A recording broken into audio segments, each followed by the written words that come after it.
Assalamualaikum warahmatullahi wabarakatuh. Perkenalkan, nama saya Rezeki Indah Utami dari Tata Busana C. Di sini saya akan menjawab pertanyaan atau soal UTS desain pembelajaran.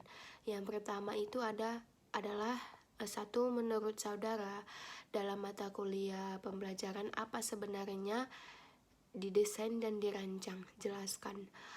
Menurut pendapat saya, dalam mata kuliah desain pembelajaran yang didesain atau dirancang adalah program pembelajaran, tujuan, strategi, teknik dan media pembelajaran.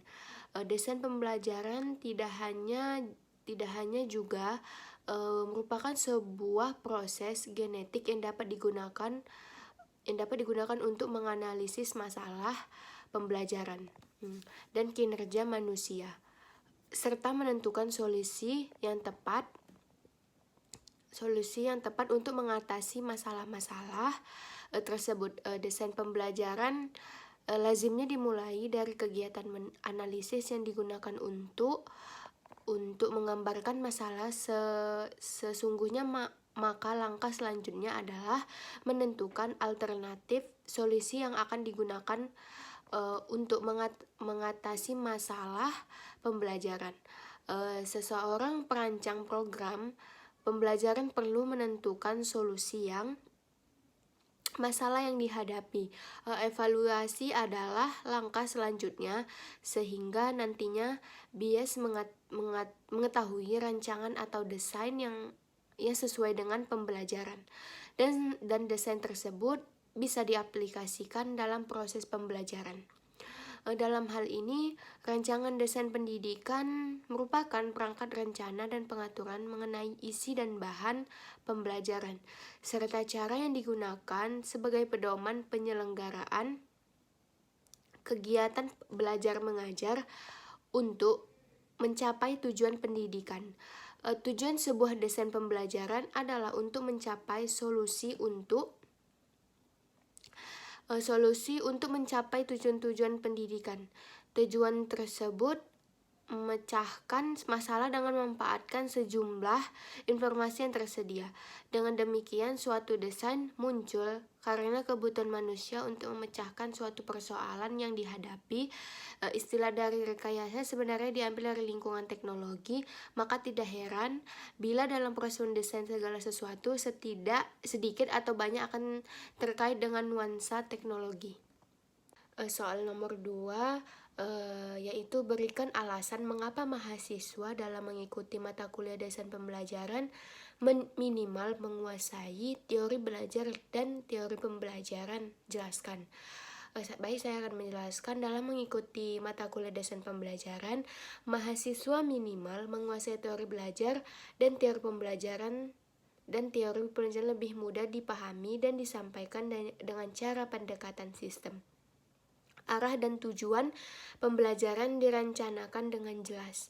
Pendekatan sistem menentukan para mahasiswa pada kegiatan yang sistematis.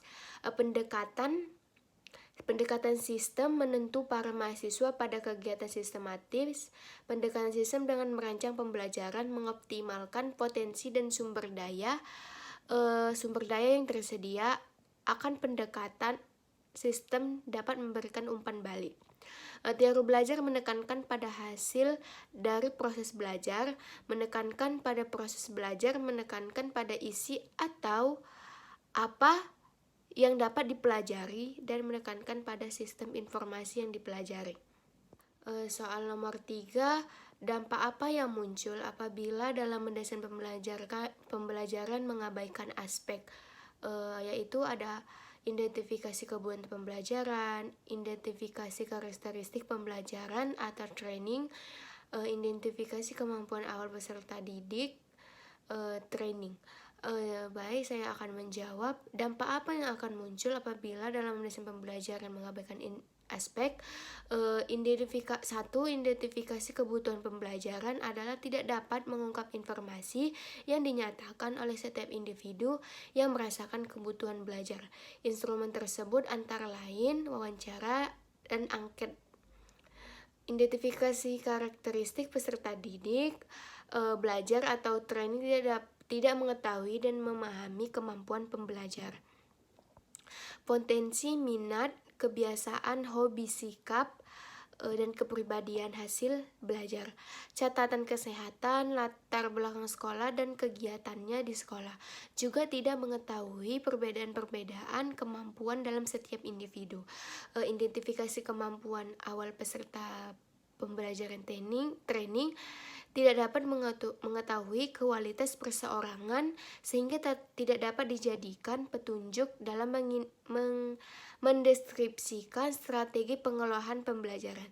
Aspek-aspek yang diungkap dalam kegiatan ini bisa berupa bakat, motivasi belajar, gaya belajar, kemampuan berpikir, minat, dan kemampuan awal.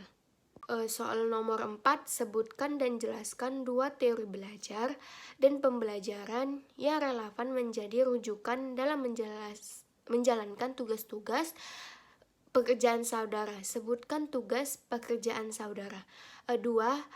Teori belajar dalam pembelajaran, yaitu yang pertama, teori belajar kognitif. Teori belajar yang melibatkan proses berpikir secara kompleks dan mementingkan proses belajar, bahwa setiap orang telah mempunyai pengalaman dan pengetahuan di mana pengetahuan dan pengalaman tersebut tertata dalam struktur kognitif.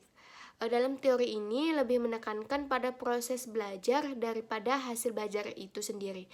Seperti dalam pekerjaan saya sehari-hari sebagai mahasiswa atau mahasiswa pelajar yang saya dapatkan mulai dari awal proses interaksi yang berkesinambungan di hari-hari saya ke kampus dan mempelajari ilmu pengetahuan atau tata cara lain dalam menjalankan tugas. Teori yang kedua ada teori belajar humanistik. Dalam teori belajar humanistik, proses belajar harus berhulu dan bersuara pada orang lain itu. Meskipun teori ini sangat menekankan pentingnya isi dari proses belajar, dalam kenyataan teori ini lebih banyak berbicara tentang pendidikan dan proses belajar dalam bentuknya yang paling ideal. Dengan kata lain, teori ini lebih tertarik pada ide belajar dalam bentuknya yang paling ideal daripada belajar seperti apa adanya.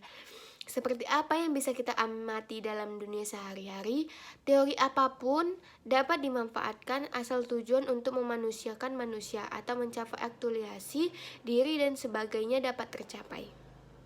Soal nomor 5, di sini buatlah contoh 5 item instrumen yang untuk menilai sikap seseorang terhadap suatu masalah. Masalah saudara yang memilih, misal sikap terhadap kebersihan lingkungan atau lingkungan kampus. Di sini ada tabel, bisa dilihat yang pertama ada memiliki semangat tinggi dalam menuntut ilmu. Di sini ada kolom selalu, ada sering, ada kadang-kadang, tidak pernah. Di sini ada juga skor. Yang kedua ada sungguh-sungguh dalam belajar. Yang ketiga mengajar ilmu kepada orang yang membutuhkan. Keempat mudah menjawab ketika ditanya temannya. 5. Tidak membanggakan diri karena ilmu yang ia miliki dapat juga dari orang lain. Soal nomor 6 ada jelaskan pendapat saudara tentang manfaat dan perlunya mata kuliah dosen pembelajaran bagi siapa yang mempelajarinya. Pertama ada 1, akan dapat diprediksikan seberapa besar keberhasilan yang akan dicapai, yaitu dengan adanya rancangan atau desain yang dipelajari. Oleh karena itu akan terhindar dari keberhasilan yang sifatnya untung-untungan, sebab segala kemungkinan kegagalan sudah dapat diantisipasi oleh guru. Dalam perencanaan, guru harus paham tujuan apa yang akan dicapai, strategi apa yang dapat digunakan, sesuai dengan tujuan yang akan dicapai, dan dari mana sumber belajar yang akan digunakan. Yang kedua, sebagai alat memecahkan masalah dengan perencanaan yang matang, maka segala kemungkinan dalam masalah yang akan timbul dapat diantisipasi sehingga dapat diprediksikan pula jalan penyelesaiannya. Yang ketiga ada untuk memanfaatkan sebagai sumber belajar secara tepat. Dengan perencanaan yang tepat, maka guru dapat menentukan sumber-sumber belajar yang dianggap tepat untuk mempelajari suatu bahan pembelajaran. Sebab ini banyak sekali sumber belajar yang ditawarkan baik melalui media cetak dan maupun media elektronik. Yang keempat ada perencanaan akan membuat pembelajaran berlangsung secara sistematis. Dengan perencanaan yang baik akan pembelajaran tidak akan berlangsung seadanya, tetapi akan terarah, terorganis, dan guru dapat memanfaatkan untuk seefektif mungkin untuk mencapai tujuan pembelajaran.